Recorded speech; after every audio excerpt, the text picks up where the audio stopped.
যে মেসি এই যে ব্যক্তি বল পাইলেই গোল দেয়, বল পাইলেই গোল দেয়, এটা সহ্য করতে পারতেছি।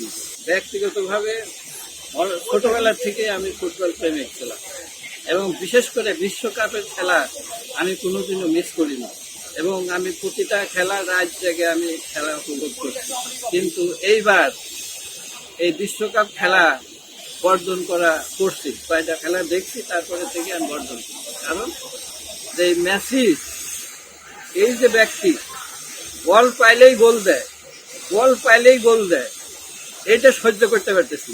কারণ মেসিতে অনেক ভালো ভালো প্লেয়ার আছে, অনেক ভালো খেলে, কিন্তু মেসি সাহেবের পায়ের কাছে বল আসলেই সে গোল, নিশ্চিত গোল।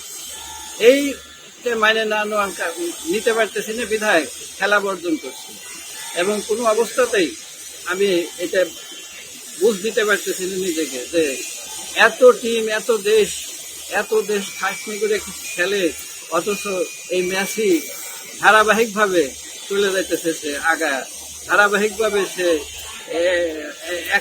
এককভাবে ফাইনালে যাচ্ছে। এই কারণেই খেলা বর্জন করছি যে এটা আর বিশ্বকাপ খেলা এবার দেখবো না। এই মেসি যে দিন থেকে যাবে বাদ হবে, আর্জেন্টিনার পক্ষে থেকে বাদ হবে, সেই দিনটা খেলা দেখবো, তাছাড়া আর বিশ্বকাপ আর খেলা দেখবো না। আর ক্ষোভের কারণ এইটা হলো, আমার কষ্টের কারণ যে অনেক ভালো ভালো প্লেয়ার আছে, তারা কিন্তু এই মেসি বল ধরলেই হয় তারা এলোমেলো হয়ে যায়, ভয়তেই আতঙ্কে যে এইবার গোল দিয়েই দেবে, এই যে নিশ্চিত হয়ে যায়, নিশ্চিত হয়ে অন্যান্য প্লেয়াররা দিশেহারা হয়ে যায়, আমার ধারণা এটা। যার কারণে এই ম্যাচে এত সুযোগ পাইছে। অতএব এবার খেলা দেখবো না, নিয়ত করছি। এইটুকু হলো আমার বক্তব্য। ফুটবল খেলায় আপনি কি কোনো বিশেষ দলকে সমর্থন করেন?